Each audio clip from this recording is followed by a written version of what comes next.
Okay,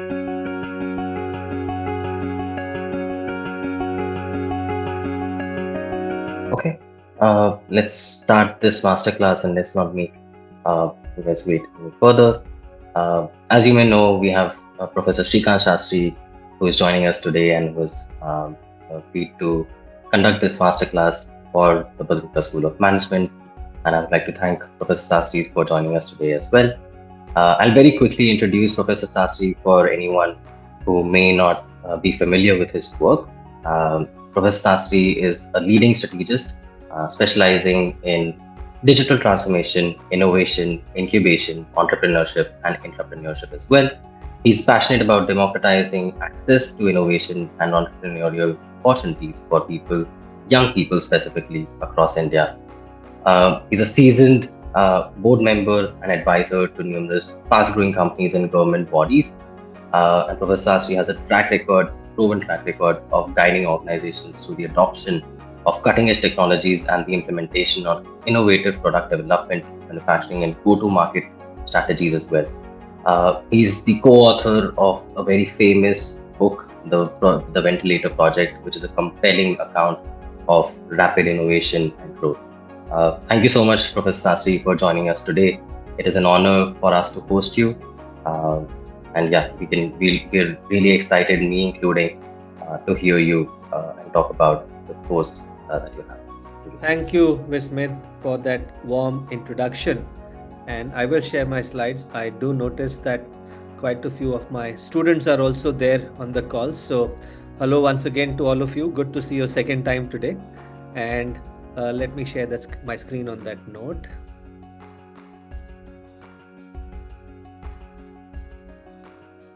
See my screen? Yes. Okay. So as Vismit said, that this is going to be, the session's partly going to be about entrepreneurship, but it's also about entrepreneurial journeys in the age of AI. We all know that everyday headlines today are about AI, and how do we navigate the entrepreneurial journey in the age of AI? That is an important thing for us to discuss. So he's already introduced me. I'm a BTech from IIT Kanpur and MBA from IIM Calcutta. I wear a few different hats. While I've been a serial entrepreneur in the past, now I see myself as a startup ecosystem evangelizer. I encourage young people to become entrepreneurs.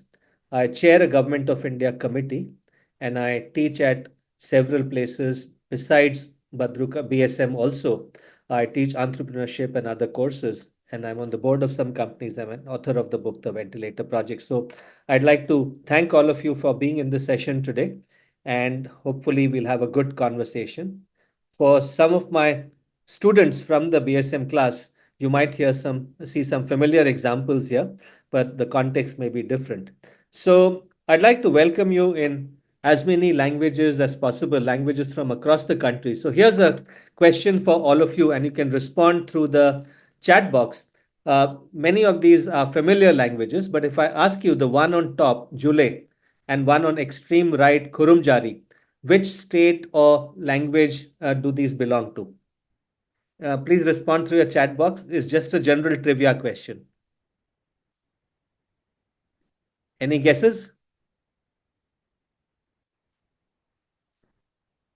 Who knows which part of the country Jule is used as a greeting and where is Kurumjari used as a greeting? Take wild guesses if you want.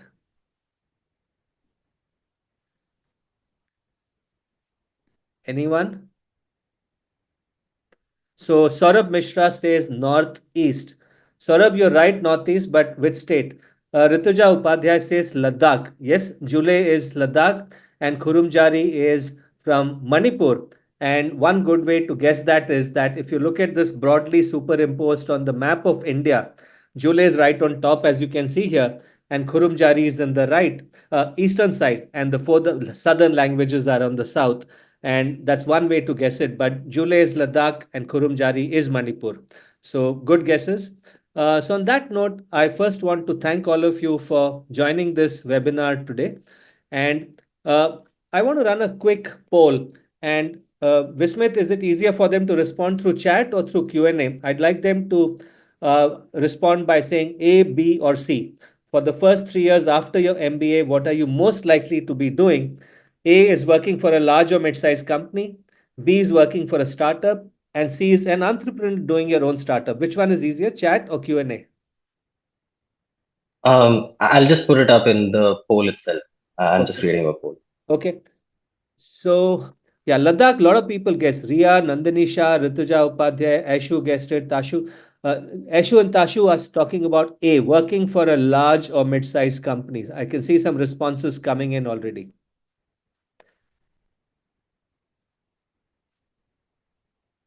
Sai, Sai Abhilash is also saying A.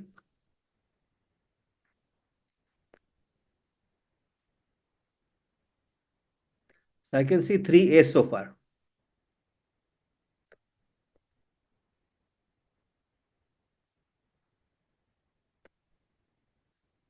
So you created a poll, A, B, or C. Okay.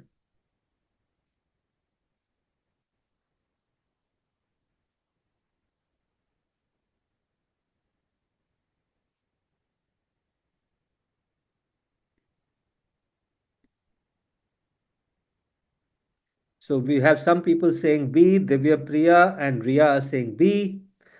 That's working for a startup. And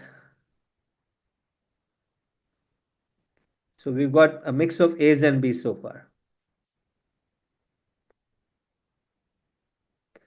Where do I see the poll results? Have they started coming in? Not yet. Yeah, I'll just end the poll now. Yeah.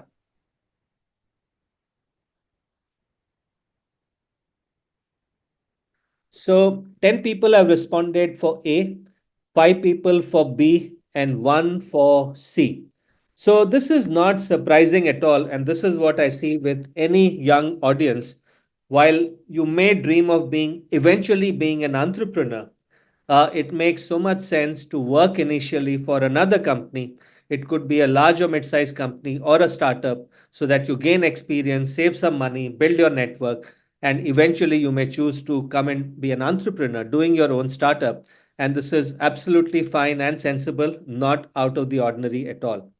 Uh, so, my session here today is therefore part more about the entrepreneurial mindset. Even if you choose not to be an entrepreneur in the immediate foreseeable future, the reality is the world we live in today is a very chaotic, volatile world, and you need a mindset which is innovative and entrepreneurial. And we'll talk about that mindset shortly. And this mindset is important whether you work in a large company, mid-sized company, join a startup, or do your own startup. That mindset is the most important thing that will see you through. And my aim today is to help you think about careers in both these worlds, large company world and startup world, and which is where this mindset becomes so important. So I'll share this in through 4 stories, and inside each of this story is an idea which I'd like to leave with you. The first story is about how AI makes entrepreneurship very exciting today. My second story is about how do you stay innovative, how do you build an innovation mindset so that the company you work for or your own company never dies. Third is about the importance of speed. Uh, the world is moving at such a fast pace thanks to AI, thanks to technology. How do you keep pace with that? That's my third story. And fourth is about moving out of your comfort zone. That those are my 4 stories. Let's start with the first story. Now, to welcome you to this session, I have created some music. It just took me a couple of minutes. So let me play this music for you. Tell me if you can hear. If you can't hear it, put it in the chat box.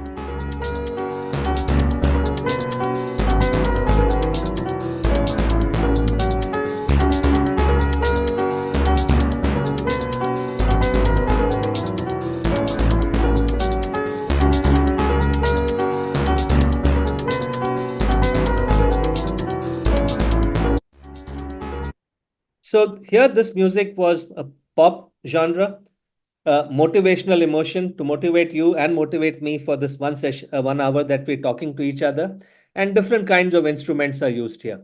So how did I create this music? I used a AI tool to create this music. It's called Beethoven.ai, and that tool allows you to create music very, very simply by giving a few prompts about the kind of music you want, the kind of tempo you want, and you can create music very quickly. And that's the tool I use. Otherwise, I have no way of creating music like this. And it gives you a set of options, tracks that you can preview, you can edit, you can ask for some changes, and it then gives you the final track actually. So the reason I play this is because I know the two founders very well, and I've had the privilege of mentoring them for several years. And what is fascinating is the background they come from. So Mansoor, who's the CEO, is belongs to the Dharwad music gharana. He's a seventh generation musician, a sitar player. That's how long back his family has been in playing the sitar. He's an accomplished sitar player himself. And besides playing sitar, he's an alumni of the Georgia Tech Center for Music Technology. He pursued education also, which allowed him to build his passion. His co-founder Siddharth he's the CTO, Chief Technology Officer. He did his master's from the Music Technology Group at Barcelona after studying at Triple IT in India. So the important thing here is how they brought their passion for music together and then converted that into an entrepreneurial venture which is fueled by AI. And that's an important indicator of how the world is evolving, where you can actually live your passion, make convert that into a business venture and use AI to build that further.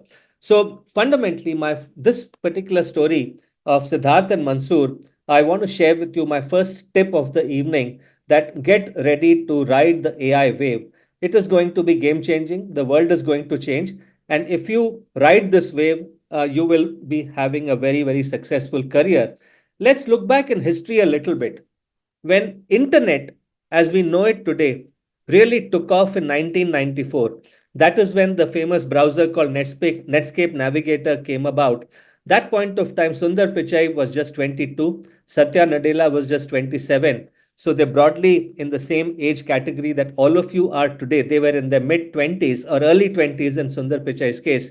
But they rode the internet wave successfully. And today they've become global CEOs of large tech companies, which is why my view is that you are at the perfect age when you can ride the AI wave to climb as high as you wish, just like Sundar Pichai and Satya Nadella have. So this was my first story and first message for you, that ride the AI wave and you cannot go wrong with that because that is the future. That's my first story. My second story, which some of my students are familiar with, is about historical stories about companies, big companies that failed to adapt and died. And there's a company called Kodak, which some of you may never have heard of. This was a company that made cameras, not digital cameras. In the world prior to digital, they made analog cameras into which you put a film to take pictures.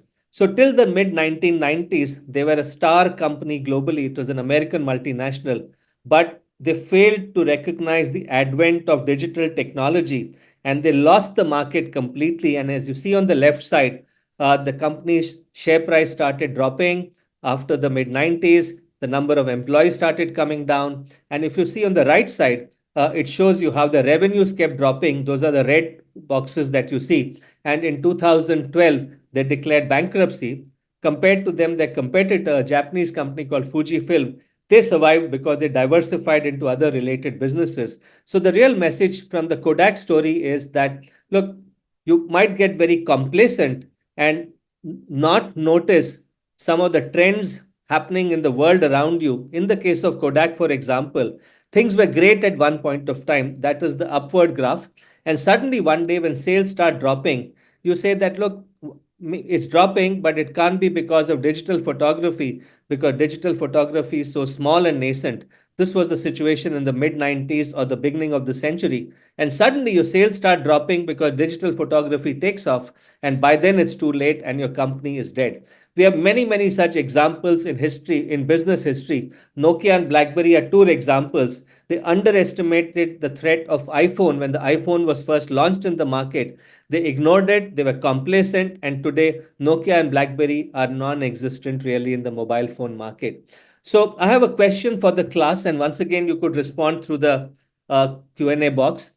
If I asked you to look around you and think of which global companies or Indian companies do you think could be facing a Kodak like extinction risk for their business? Companies that could die because they're complacent. What are some names that you can? I want to see how imaginative you are about the kind of threats that the world around us is today throwing at us, and which companies are vulnerable to that. I would love to get some of your views actually. So, Satish, I'll answer your question later. You put down a question, I'll answer that later, but let's get this one first. Uh, does anyone have any views about which companies could be threatened because of the volatile nature of the world we live in?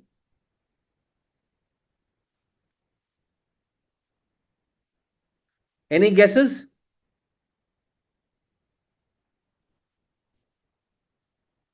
So, Sai Abhilash says Intel. You're absolutely right. Intel is already feeling the heat in the world of AI. They're nowhere. Nvidia is taking the lead. A couple of people are saying Tata Sky. And then BSNL is also one answer. Absolutely right. BSNL has been facing this danger for several years now, but because they have the government backing, they continue to survive. Manisha Bhandekar says Google. You're right. Google is facing the heat, both from ChatGPT and DeepSeek, but also from the US government regulator who feels that they're too powerful. And someone else has said WeWork. Ria, why would you say WeWork? But I'm trying to imagine, is it because people are now going back to their own offices and they don't want co-working spaces? That's an interesting thought. Interesting one. Someone has said management. You're absolutely right. With technology and AI coming into play, why do you need the middle layer of management? And that's a belief that a lot of people like Elon Musk and others have. Remove the middle layer of management, let it be a flat organization. So that's a good answer also. Tata Sky, yes. I mean, why do you need satellite TV of that kind, dish TV now, when you can stream otherwise? So, Saurabh Mishra, you're absolutely right. Tata Sky is again one company which could be in trouble. So, all good examples: BSNL, Google, Tata Sky, management, Intel, WeWork, good answers. So, in order to survive and not die like Kodak, Nokia, or BlackBerry did, what is important is an innovation mindset in today's world. Whether you're running your own startup, or working for a startup, or working for a large company, big or small, that mindset is what is most important. And that is the second tip I'd like to leave with you. My tip number one was ride the AI wave. Tip number two is inculcate the innovation mindset. That is what is super important, and it will make you successful in your career. The third story, oh, before that, a question for all of you, a quick quiz. What's the difference between an entrepreneur and intrapreneur? And once again, you can give your responses through the Q&A box. What's the difference between an entrepreneur and an intrapreneur? I'll wait for a 30 to 60 seconds for your responses.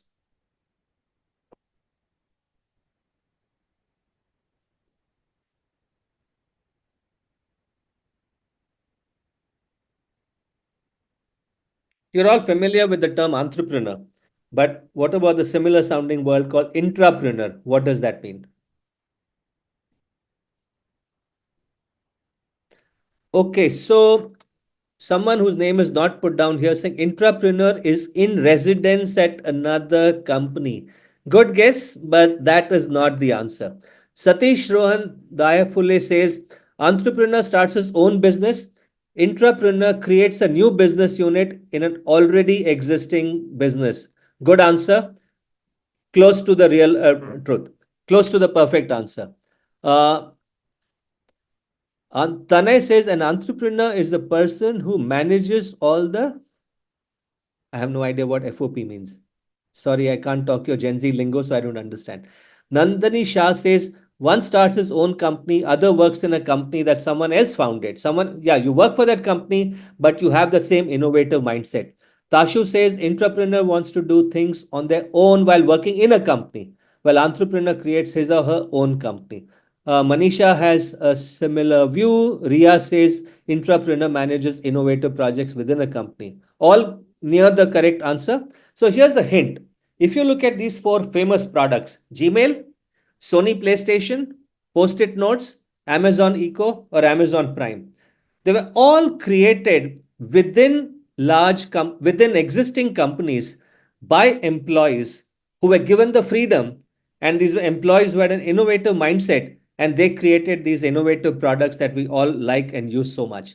And so that is the definition of an entrepreneur, where working within the setup and framework of an existing company, you have an innovative mindset and you come up with new venture ideas. So if you look at the definition, it's a manager within a company who promotes innovative product development and marketing. It's a combination of two words.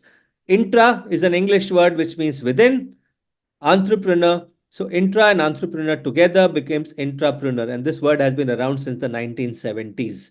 So all of you were on the right track, and so this is actually the answer.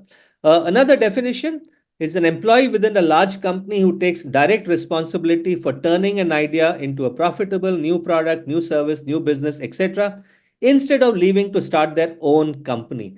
They enjoy the security and safety of being part of a large organization, but they have a chance to use their imagination and innovative mindset to build something very, very good. And that's the benefit of being an entrepreneur. And today, increasingly, as you saw from some of those examples, some of those are old examples, but there are companies that value you if you come with this particular mindset. So that was my second story.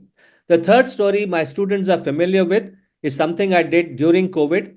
I worked very closely with these two young people, Nikhil and Harshit, who were running a company, a robotics company called Nokark Robotics. So I got involved with them during the first lockdown in March 2020, where suddenly one day so before that, a quick background. They were a robotics company that used to make these robots that you see on the screen. These robots move left to right, cleaning the rooftop of solar farms. Solar farms, as you know, are massive farms where you catch sunlight in order to create solar energy. But these are typically in desert areas, hot areas where there's a lot of dust. But you need to clean the roof without having access to water. So these robots clean the solar farms, solar rooftops without water using brushes, and that's how the dust gets removed. So what happened during COVID was I got a call from my friend who was the in charge of the startup incubation center at IIT Kanpur. He's the professor there. He called me to say these two boys are in trouble because of the lockdown. Their business has come to a standstill. They have near zero cash, but they have come forward to build a ventilator, and they created a prototype overnight, and they sent me a video over a WhatsApp message saying this is the ventilator that we've designed. We can make some changes. Next 5 to 6 days, it will be ready. It's portable and can run on battery. We developed this yesterday and can make this work for sure. Uh, Normally, when someone makes a claim like this, you would be skeptical. But this product had already been reviewed by a few good doctors who said this product has merit, although it's still at an early crude stage. So they sent me this video that you see here. Sorry, which okay, the video is not playing for some reason, but this is a crude prototype that they had developed just to begin with, just to show people that it works. And they sent me an engineering drawing also to show that this is the design of the ventilator. So I and the professor decided to help them bring their dream alive. But easier said than done. There were challenges everywhere. They had never designed a medical equipment before. Impossible to import components during lockdown. No factories were working.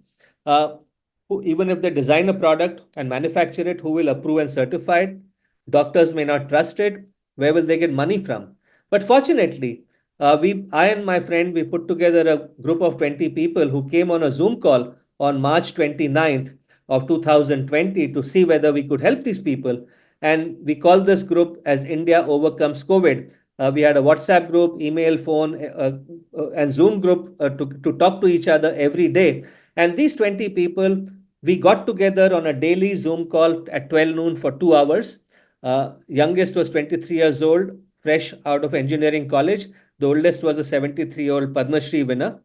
Most of them were semi strangers. They didn't know each other from before, but it was a diverse group of experts. And for 90 days in a row, we worked together remotely over Zoom, email, WhatsApp, and phone. And gradually, the product got built. And this is a well known hospital in Pune. The head of the ICU there is standing with the product after she and her team had tested it. And within 90 days, the manufactured product was in the market instead of 18 months that multinationals take. And today, there are about 3,500 units of this ventilator deployed in the market. The reason this happened was because of the unique composition of this 20-member task force. It had doctors, it had medical equipment CEOs, it had supply chain experts, it had manufacturing experts who got government to help open up the factories in spite of COVID. Best labs and doctors tested and approved the ventilator. All of us together got funding from government grants, companies, and other investors. And that's what became a certified world class product now deployed at hospitals across the country. So fundamentally, this was a model where we showed that it's possible to do the impossible within a short period of 90 days by creating a great product starting from scratch. This is called accelerated innovation. So I and my friend, the professor, we then wrote a book talking about the methodology and the frameworks for such accelerated innovation. And that framework is now what I use to teach entrepreneurship at many, many colleges across the country. So my tip number 3 is speed of execution is vital in today's world of innovation and AI. You can use AI, which was my tip number 1. You can be innovative and have the right mindset, which was my tip number 2. But my tip number 3 is speed of execution. And which is why, as my students at BSM will know, I get them to do something every day in 20 minutes. And which is why I'm getting them used to the idea of doing things in record time. That's the whole idea. Speed is important today because the world is changing so fast. Uh, Let me now talk about what this entrepreneurial mindset is about. This is a mindset which says dream big. Don't let people come and constrain you and say this is not possible, that is not possible. Dream big in terms of what you want to achieve. Take risks. Like this ventilator, for example, if someone had said that, look, how can you do it within 90 days? We decided to take the risk. We decided to take the risk because we felt that collectively 20 of us had the skills and also the country needed it at that point of time. So, the entrepreneurial mindset, you also chase opportunities. You don't wait for opportunities to come to you.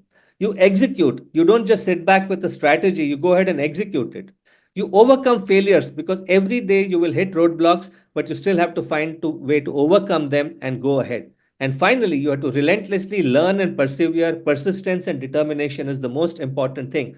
That's the entrepreneurial mindset. And which is this mindset is now important whether you run your own startup or whether you work for a company where you walk in as an employee, but with an innovative mindset, entrepreneurial mindset, and which is what will allow you to build products like Gmail inside Google or Post-it inside 3M and or Amazon Eco inside Amazon. So this is the kind of mindset you need irrespective of where you work. My fourth story, which again my students are familiar with, this is about PV Sindhu. She won the silver medal in the Rio Olympics of 2016. When you look at this picture, you know that she's very passionate, she's very aggressive, she's energetic on the badminton court, and every time she wins a point, she lets out a scream. So she has that killer instinct and aggression, but it wasn't always that way. She had to inculcate it. Her coach, Gopi Chand, had to push her. She was always a good player, but Gopi Chand, her coach, pushed her and pushed her and pushed her to inculcate that killer mindset, and which is what led her to this. He literally had to push her to get out of her comfort zone. Like most of us, like most of you and me, she was a good player, but she did not have the killer instinct to say, I will go and conquer the world. And that instinct is what he gave her. He pushed her to get out of her comfort zone. So, similarly, I would like to suggest to all of you that today you have a certain set of skills, certain set of capabilities, but please look at moving out of your comfort zone. If you're today comfortable doing A and B but not doing C, try to learn C. If you don't know computer programming, please try and learn it. If you don't know how to make presentations, please try and learn it. Move out of your comfort zone because these are all what are known as 21st century skills that can make or break careers. So, what are these 21st century skills? If you look at the stuff on the left side, most engineers and MBAs usually have these skills: problem solving, critical thinking, adaptability, leadership, and decision making. But the areas where typically in India, engineers and MBAs tend to be weak is creativity, communication, whether oral, written, public speaking, or presentation, networking, and social skills. Because most of us are happy being in our own cocoon. We believe we are introverts, don't want to go out and network and form connections. That's important. Collaboration. Most things these days are done as part of teams, as not as individuals. And listening. We all good at conveying our point of view, but not so much at listening to others. So that's again a 21st century skill which is often missing. Similar, and finally, there is AI, which is the most important 21st century skill. So the message I'd like to leave with you is that inculcate the entrepreneurial mindset and AI mindset, irrespective of which path you pursue, whether you choose to be an entrepreneur immediately. uh, Alternatively, this mindset is important if you appear for placement interviews in the next 1 or 2 years, being able to show in your CV that you have this mindset. And if you can demonstrate that through projects that you've done, that has great value. But most important, you can take this mindset into your corporate career also, and that will ensure your success. And that brings me to the end of the presentation. We have enough time for Q&A, and I'd be happy to take as many questions as you have.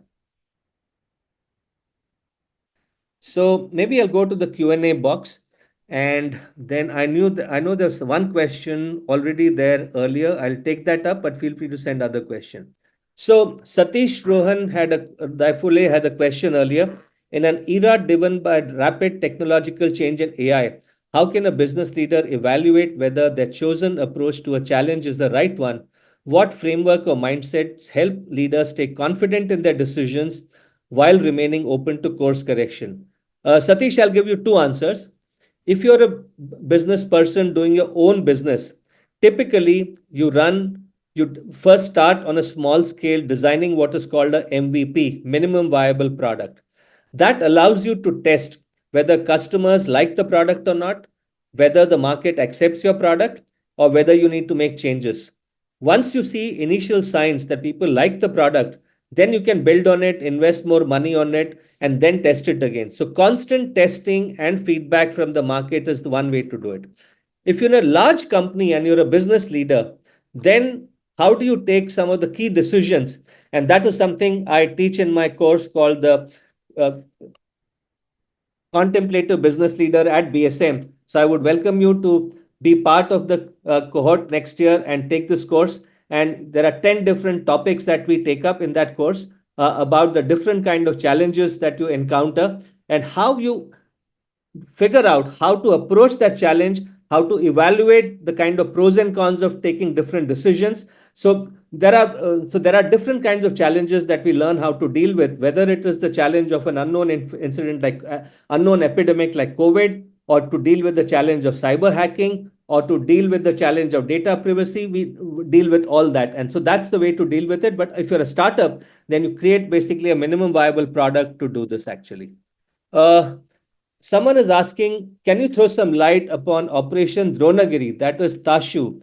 Tashu, so basically, in my role as chairperson of the Geospatial Data Promotion Committee for the Government of India, we are making available geospatial data, which is location intelligence, which was in the past kept only with the government. Now it's made available for any private user, individual, or company. So under Operation Dronagiri, we've launched a pilot project in 5 districts across the country where that data is being made available for startups and private sector to come and use the data and see benefits from it. So that is Operation Dronagiri. Mohammed Saad says, could you please offer us your LinkedIn profile link so that we may connect with all the participants? This I will leave with Vismit. Vismit, there's a request that LinkedIn profile be made available. Why not?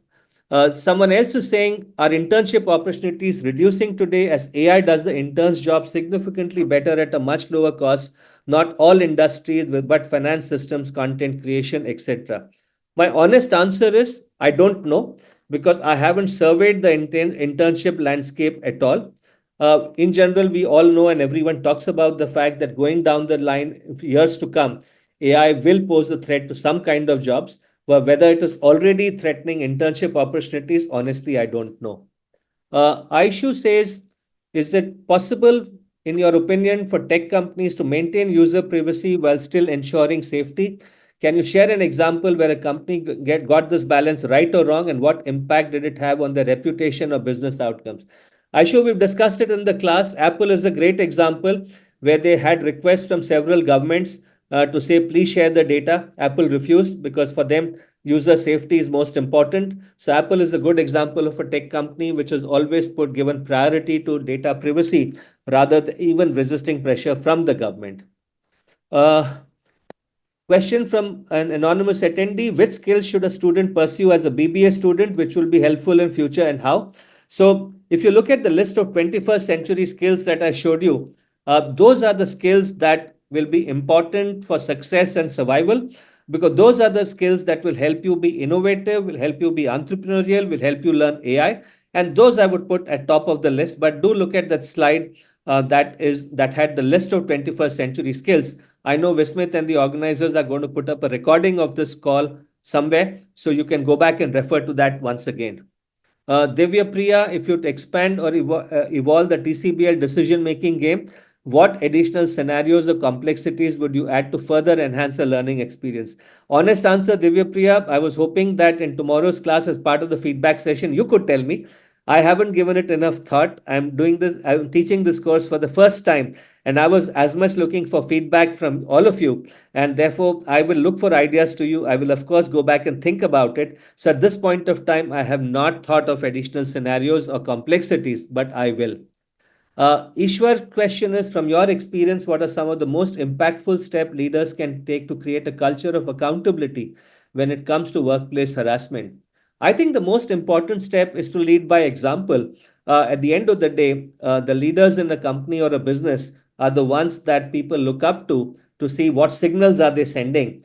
If they do a certain set of things, the message goes out that those are acceptable. But on the other hand, if they do the wrong things, then other people will take liberties. So I think the most impactful step leaders can take is to set an example through personal example rather than put up posters or put up a vision statement or put up a poster showing these are a company values. It has to be about what example you set so that you become a role model.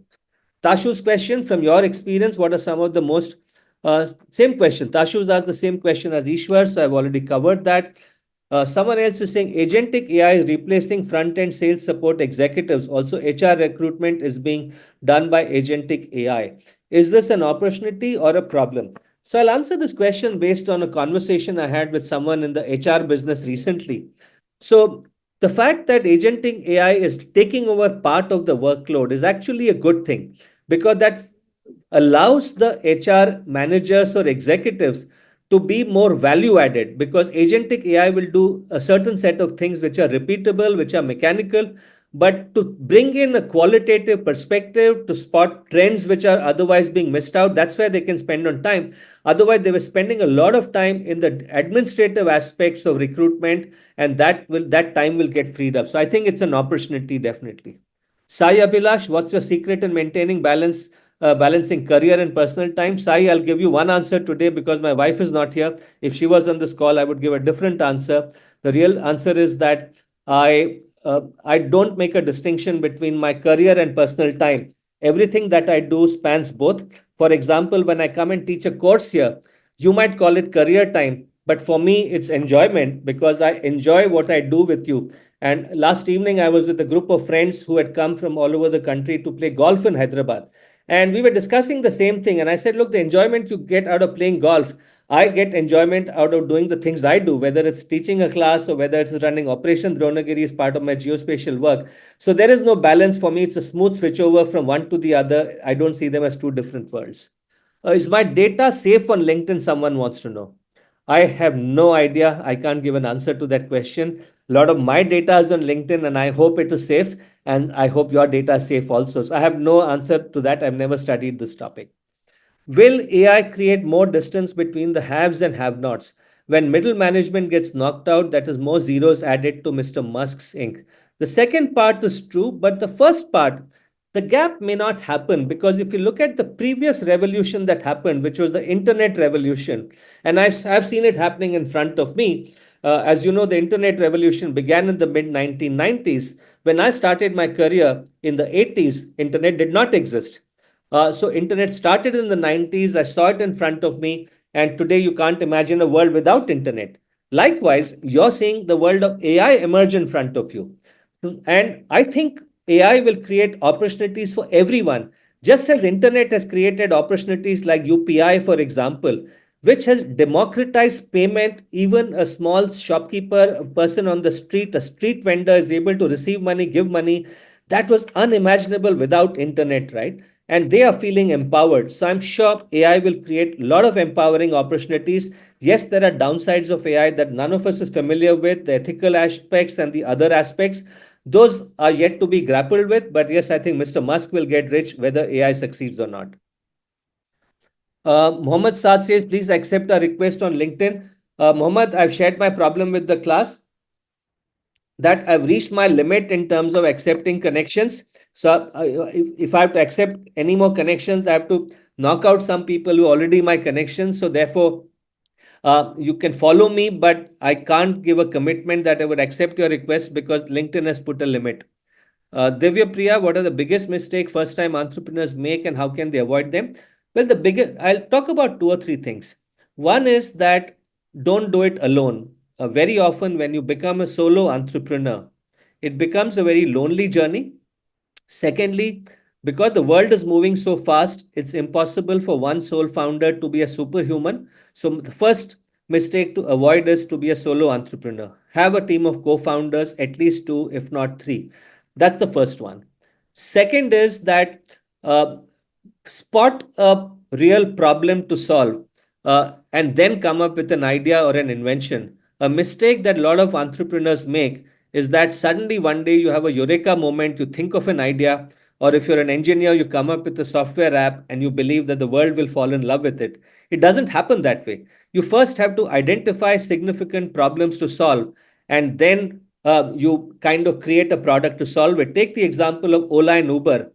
When before Ola and Uber came about in 2009, 10, 11 period, public transport was impossible in India. You had to go hunting for an auto or you had to go to the bus stop.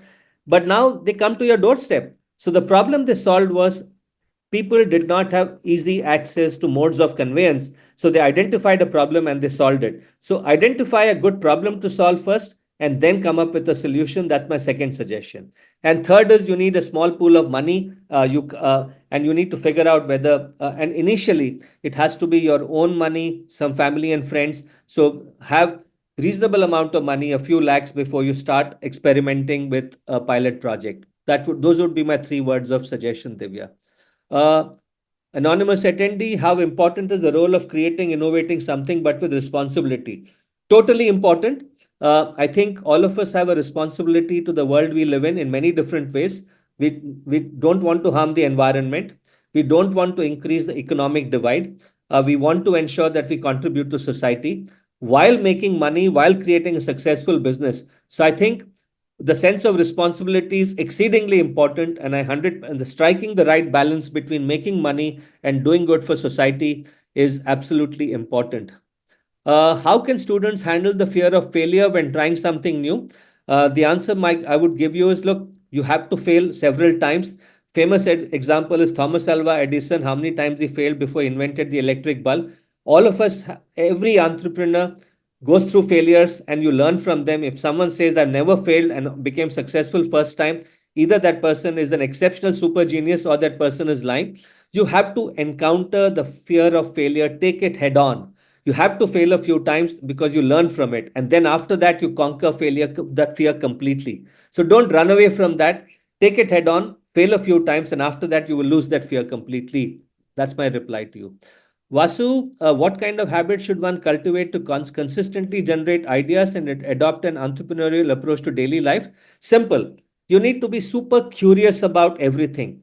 When you're commuting from place A to place B in your city, when you're inside your classroom, when in your neighborhood, you're out in the market, look around, be curious about what is happening, why is it happening, ask questions. Curiosity is the first step. And then you will find when you ask those questions, you will automatically find out that there are some things that require a solution, but no one has found them so far. And so I would say top thing is curiosity. Don't have an attitude which says, I know it all. Always have curiosity, always be humble, and always be ready to learn and observe. And that's where you will identify things that require solving. That's my simple answer.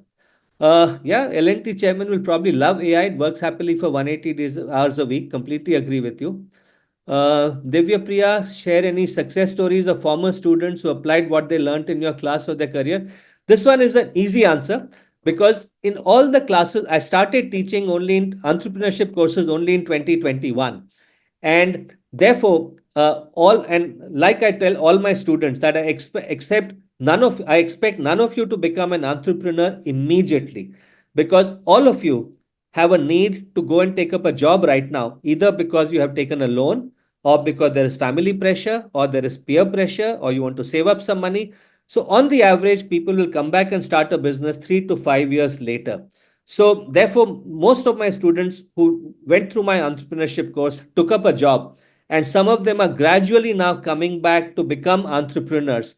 And therefore, too early to say whether they will succeed or fail. I certainly hope they succeed, but too early to say because they're just about beginning their entrepreneurial journey. But there were some others who were not students of mine, but I mentored them, like the Beethoven's audio, the music that I played. They're doing well. They've gone to global markets. So some other startups who I mentored, who were not students, but they were already existing startups, some of them are on the path to success, and some others have died. Mortality rate is high in the startup industry. So, which are the 3 or 4 AI apps that you would recommend I start with? Which paid or premium one should I subscribe? I haven't subscribed to any paid ones. As of now, I'm using only the free ones, ranging from ChatGPT. The ones I've got on my phone are ChatGPT, Perplexity, and DeepSeek. I also use the Meta AI app, Meta Llama LLM, which works on WhatsApp itself. I also use the Gemini Google one quite often. So these are the ones that my needs are fairly simple. I'm not trying to do anything complex like coding or programming. So I use it for ideas. I use it for the talks that I give. I use it to create content for some other things. So these are the ones that I use. I haven't subscribed to any paid AI apps as of now. If you could start a new venture today, what industry or problem would you tackle? There's one that I've been thinking of for a long time, which is that I believe, and this has come out of my own experience in mentoring. Most of the mentoring I've done has been in Delhi, Bangalore, Bombay, Calcutta, the bigger cities. And sometimes in these cities, the people I mentor come from smaller towns. What I realize is that in the bigger cities, there are plenty of occasions for young people to get mentoring from others. But in the smaller cities, particularly when school students are in their classes 9 to 12, when they're deciding about their career, or even when they're in college, when they're thinking of what profession to get into, or even in a small town when they want to become an entrepreneur, there's a lack of mentoring. And I believe good advice can go a long way. So, one of my desires for a long time has been to create a pan India free mentoring platform where thousands of mentors can mentor millions of young people. So, that is the one I would start, not because it would be profitable, but because it's a good thing to do. So, that's my dream, so to say. Yeah, so I've been speaking nonstop, answering your questions. I think we've come to the end of the last question now. Vismit, over to you. Yeah, thank you so much, Professor Sastri, for taking up those questions. I think out of all the webinars and masterclasses that we've had, these were the most number of questions that have been put forward to a speaker, and I'm really happy that you were able to take them well. And I'm hopeful that the students obviously also came out from this particular masterclass with a lot of information, uh, about AI specifically, and obviously about the course that you're teaching at BSM and the kind of experience that it kind of enables a student to have as well. Before we close, I just had one question for you personally. And this is something that I'll just very quickly take your thoughts on. And these basically, like, what will be the 3 top skills that you would recommend students, youngsters specifically, who are probably doing their MBA or moving into an MBA to pursue at this stage? And why would you kind of? Yeah. So I think I kind of briefly referred to some of those when we over the last 1 hour. One is clearly AI, and that is something that start using it as a user, and which is why I liked one of the questions that someone asked, which app should I use? I think just start using it. I remember when internet first came, all of us, because it came after we had started our working career, the only way we could learn is by start using it. And I didn't want to be a developer to create internet apps, but I wanted to be an insightful user in many different ways. So I would say AI is one area, whether as a user or as a developer. Second is communication skills in general, written, oral, verbal, whatever. And that is the one big area, because at the end of the day, particularly given that social media is so important, as a professional, you may interact on a day-to-day basis in a small circle in your organization or close group. But if you want to build your profile and get rest of the world to know about you, your ability to communicate your thoughts, whether through your LinkedIn channel or through by a YouTube channel that you create, or in the presentations that you make at your workplace. So communication skills would be the second one that I would put down. So AI is the first one. Second is this one. The third one is, I'll talk about this, which I call as the ability to execute. When I look at my past career and see all the people who worked with me, I see people not having a problem in coming up with ideas, but I see people struggling with implementing those ideas, purely because people believe that strategy is a great glamorous thing to do, but implementing it is mundane stuff. But the reality is, strategy is worthless if you don't know how to implement it till the last mile, dotting the I's and crossing the T's, as they say. So ability to see it through to execution is finally the most important thing. So therefore, being a diligent person in terms of executing it to final finish line is the third skill I would learn, actually. Thank you so much. Thank you so much, Professor Sastri. So I think we'll bring this masterclass to a close for today. Thank you so much for joining us and for conducting this masterclass. And I'd like to thank all the attendees as well for taking time out on this Thursday evening and joining us today. Have a great day, everyone. Thank you so much again. Thank you, everyone. Bye.